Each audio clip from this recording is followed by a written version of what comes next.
इस तरह महागौरी की कथा पूरी हुई। अब अगली कथा अर्थात नौ दुर्गा की कथा हम कल सुनेंगे। चलिए आरती करते हैं।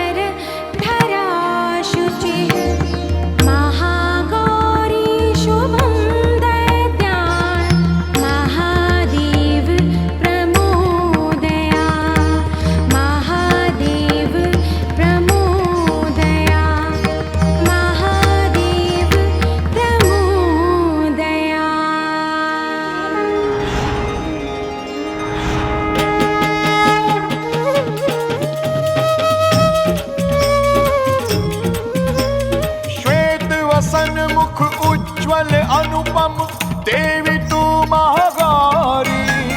शिव ने रूप दिया देवी को माता कल्याणकारी। हे माँ माता कल्याणकारी, हो माँ माता कल्याणकारी।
माँ, जिस तरह से आपने शिव परिवार को पूरा कर दिया,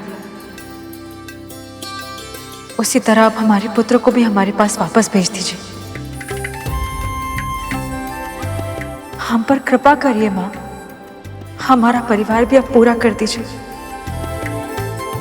हमारे पुत्र को हमारे पास वापस लौटा दीजिए।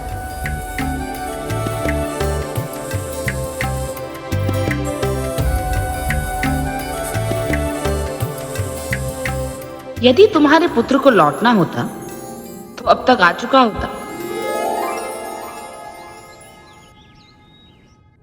नमस्ते। अरे बहन जी आप, वो मैं आपको ये बताने आई थी कि कल ना नवरात्रि की अंतिम तिथि नवमी है, जहाँ कन्याओं का पूजन करना आवश्यक है। तभी नवरात्रि व्रत का पूर्ण फल प्राप्त हो सकता है। आप चिंता नहीं ना कीजिए बहन जी, हम गांव में जाकर सभी योग्य कन्याओं को न्योता दे देंगे। आपकी इस निष्ठा को देखकर माँ प्रसन्न ना हो, ऐसा तो हो ही नहीं सकता। मुझे पूरा विश्वास है कि आपका पुत्र अवश्य लौटेगा। वो इस संसार में जहां कहीं भी होगा, आपकी स्मृति से वो यहाँ आपके पास अवश्य आएगा। किंतु मेरे होते हुए ये कभी संभव नहीं होगा। इनका पुत्र कभी नहीं लौटेगा।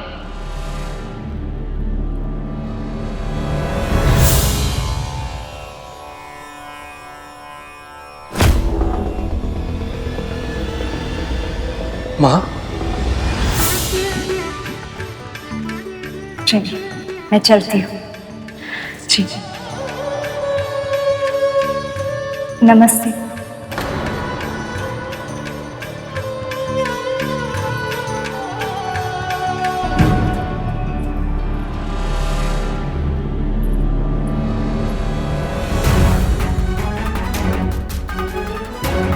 यदि पूजा सफल होने से इनके पुत्र के लौटने की तनिक भी संभावना है तो हम उस संभावना को ही नष्ट कर देंगे। इनकी पूजा को खंडित कर देंगे हम। बहन जी, इस बार हम भी अपने अतिथियों के साथ नवरात्रि की व्रत कथा का आयोजन किए हैं और इसीलिए आप सबकी बेटियों को आमंत्रित करने आए हैं पूजन और भोजन के लिए। अरे शास्त्राइन, आपके घर से सुंदर आरती के स्वर तो हमें भी सुनाई देते हैं और भोग की सुगंध भी तो आती है। सत्य कहें तो वातावरण इतना पवित्र हो गया है कि आपके घर की दिव्यता का आनंद हम भी लेना चाहते हैं और हम अपनी कन्याओं को भोजन करने के लिए अवश्य भेजेंगे। आप सभी का बहुत बहुत धन्यवाद। माँ भगवती का बहुत बहुत धन्यवाद।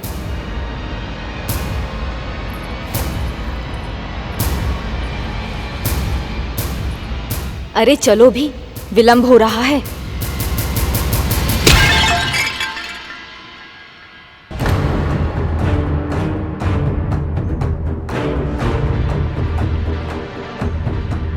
सर्वनाश का घड़ा फोड़े हैं हम, ताकि आप सबको चेतावनी दे सके। अरे कैसी चेतावनी शकुंतला? अब अपने भाई भौजाई को तो तंत्र मंत्र से बचा नहीं पाए हम, पर आप सबके पास अब भी समय है। कहीं ऐसा ना हो कि आपकी पुत्रियां भोग के लिए जाएं और फिर कभी लौट कर ही ना आए।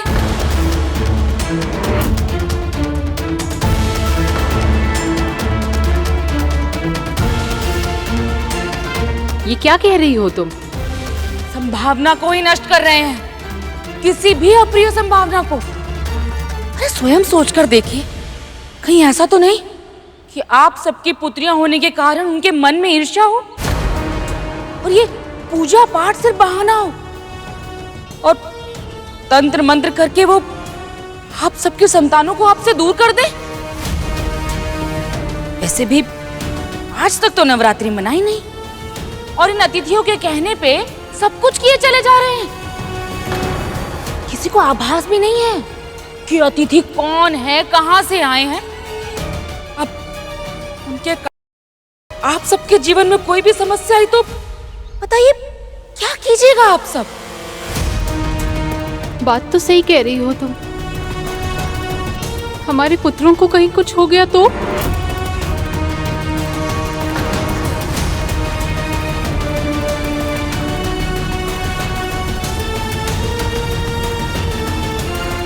अब चेतावनी देना हमारा काम था, बाकी आप सब देख ही लीजिएगा।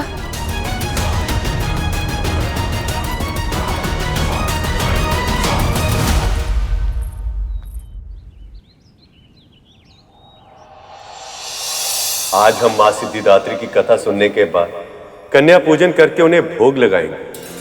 उसके बाद ही हमारा व्रत पूर्ण होगा। जी। जब कन्याएं आएंगी ही नहीं तो ना होगा कन्या पूजन और ना होगा व्रत पूरा।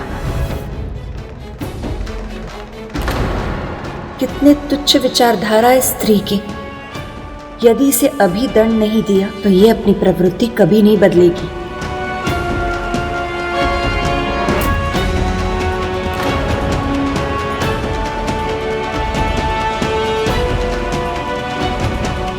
बाकी तैयारियां बाद में होती रहेंगी। अभी हम कथा आरंभ करते हैं।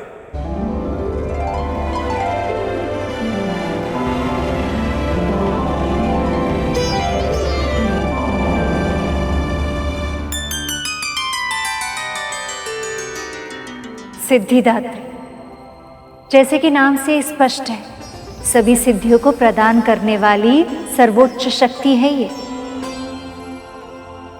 इनके अनेक सिद्धियों के नाम हैं अणिमा, लघिमा, प्राप्ति, प्राकाम्य, महिमा, इशित्व या वशित्व, सर्वकाम वसायिता, सर्वज्ञत्व, दूरश्रवण, पराकाय प्रवेशण, वाक सिद्धि, कल्पवृक्षत्व, सृष्टि, संहारकरण सामर्थ्य, अमरत्व, सर्वन्यायकत्व, भावना और सिद्धि।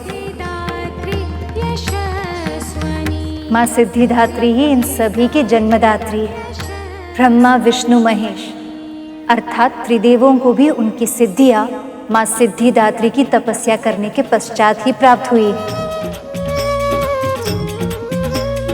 अष्ट सिद्धि नौ दात्री हेमा सिद्धि दात्री, मन वांछित फल प्राप्त करे जो ध्याते दिवस और रात। नवरात्रि के अंतिम दिन अर्थात 9वें दिन हम इन्हीं की पूजा करते हैं। माँ का ये रूप स्त्री शक्ति की श्रेष्ठता को दर्शाता है। जो स्त्री पत्नी बनती, माँ बनती, समाज और देश के संकट हरने के लिए दुर्गा बनती, वही स्त्री इस संसार की वास्तविक शक्ति है।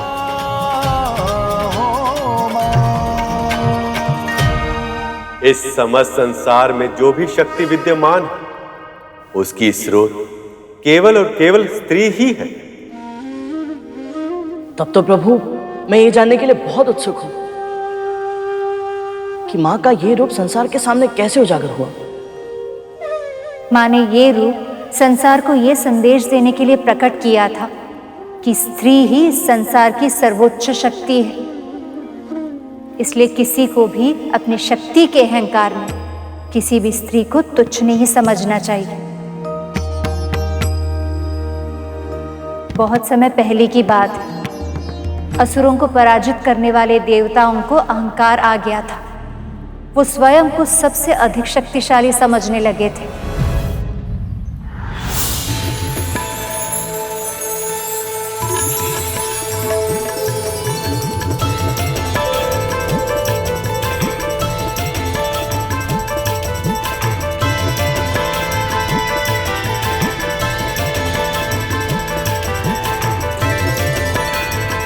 वैसे देवराज, महिषासुर के अंत के बाद सभी असुरों की दशा देखने योग्य है। सारे असुर पाताल लोक में रहने के लिए विवश हो चुके हैं। धर्म की रक्षा के लिए यह आवश्यक था वायुदेव। पृथ्वी पर अब यज्ञ सुचारू रूप से चल रहा है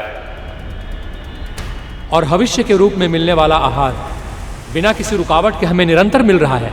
आगे भी मिलता रहेगा वरुण देव, सदैव। क्योंकि अब किसी असुर ने हमारे सामने शीश उठाने का दुस्साहस भी किया तो हमारा बाहुबल उसे ही नहीं, समस्त असुर जाति को सूखे पत्ते की तरह कुचल कर रख देगा। स्वर्ग पर सदा से हमारा अधिकार था, आज भी है और सदैव रहेगा। स्वर्ग पर सदा से हमारा अधिकार था, आज भी है और सदैव रहेगा। हमारी शक्ति के सामने कोई नहीं ठहर सकता, कोई नहीं, क्योंकि इस पूरे ब्रह्मांड में सबसे अधिक शक्तिशाली हम हैं। हम देवता हैं सबसे अधिक शक्तिशाली, क्योंकि इस पूरे ब्रह्मांड में सबसे अधिक शक्तिशाली हम हैं। हम देवता हैं सबसे अधिक शक्तिशाली।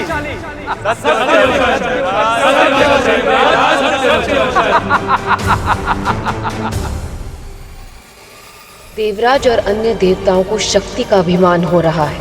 वो भूल रहे हैं कि अभिमान तामसिक दोष है और पतन का कारण बन जाता है। पर यदि ऐसा हुआ तो संसार धर्म संकट में पड़ जाएगा।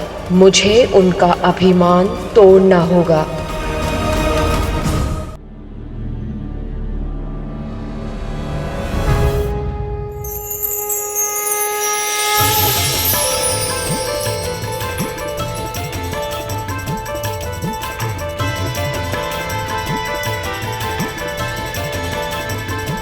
वाह, अद्भुत।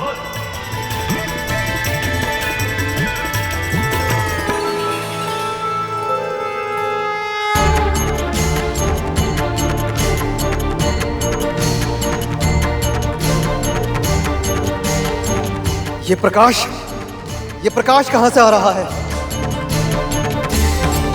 सूर्य से भी तीव्र है ये प्रकाश। इसको सहन कर पाना तो मेरे लिए भी कठिन है।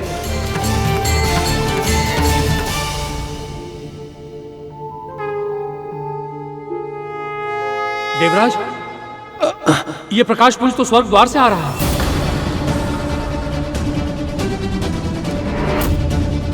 क्या है ये? कहां से आया और क्यों? कहीं ऐसा तो नहीं कि फिर से कोई असुर तपस्या करके शक्ति अर्जित करने का प्रयास कर रहा है? यदि ऐसा हुआ तो देवराज स्वर्ग पर फिर से संकट आ सकता है। तो जाइए वायुदेव, शीघ्र गति से जाइए और पता लगाइए इसकी उपस्थिति का कारण का भी और उद्देश्य का भी। जाइए जो आज्ञा।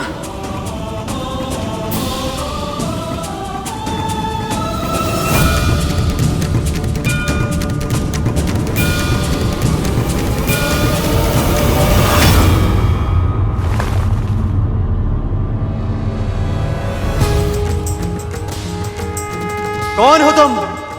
उत्तर दो शक्तिपुंज, और किसकी शक्ति से संचालित हो? मैंने पूछा कौन हो तुम? मैंने पूछा कौन हो तुम? मैंने पूछा कौन हो तुम? पहले तुम बताओ तुम कौन हो? मेरे स्वर से कंपन कर रहे संसार को देखकर भी तुम्हें मेरा परिचय नहीं मिला? वायुदेव, वायुदेव हूं मैं। संसार के प्राण बसते हैं मुझ में। मैं चाहूं तो बड़े से बड़े नगर को पल भर में उड़ाकर मिट्टी के ढेर में बदल सकता हूं।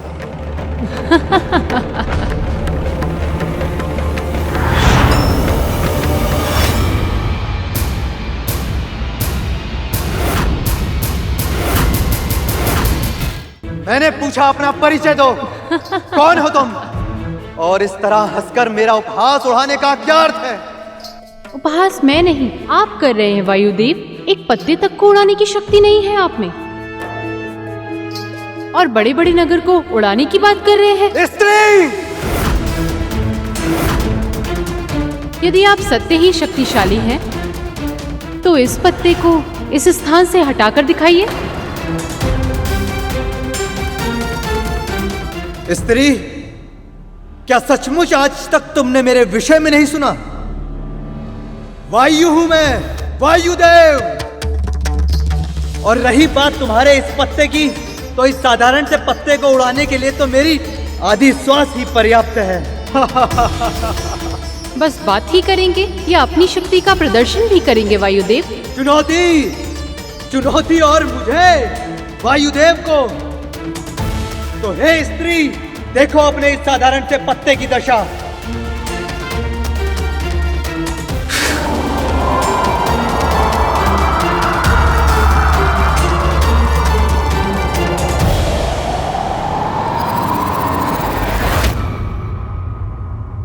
थोड़ी शक्ति और लगाकर दिखाइए।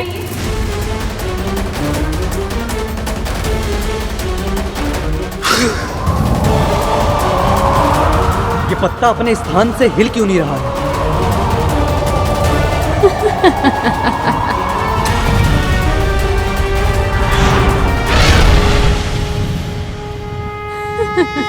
बस इतनी ही शक्ति वायुदेव।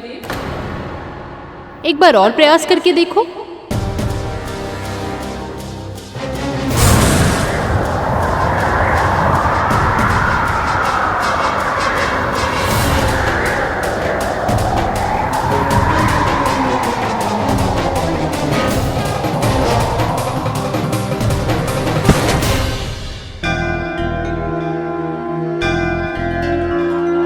ये क्या? पत्ते का आकार तो बढ़ता ही जा रहा है। ये क्या हो गया? और ये स्त्री कौन है? कौन है ये स्त्री?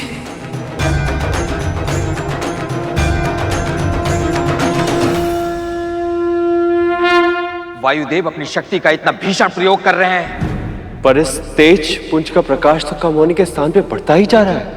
जितना पहले सोचा था, समस्या उससे अधिक गंभीर है। अब मुझे ही जाकर देखना होगा।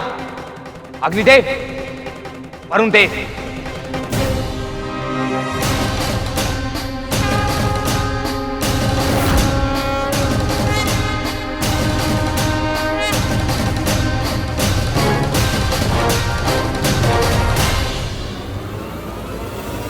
वायुदेव,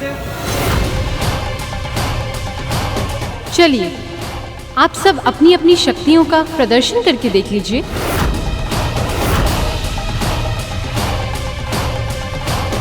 शक्ति का अहंकार विनाश ही लाता है। अब तुम देवताओं के अहंकार का अंत करूंगी मैं, और शक्ति का सच्चा स्वरूप क्या है ये तुम्हें ज्ञात कराऊंगी।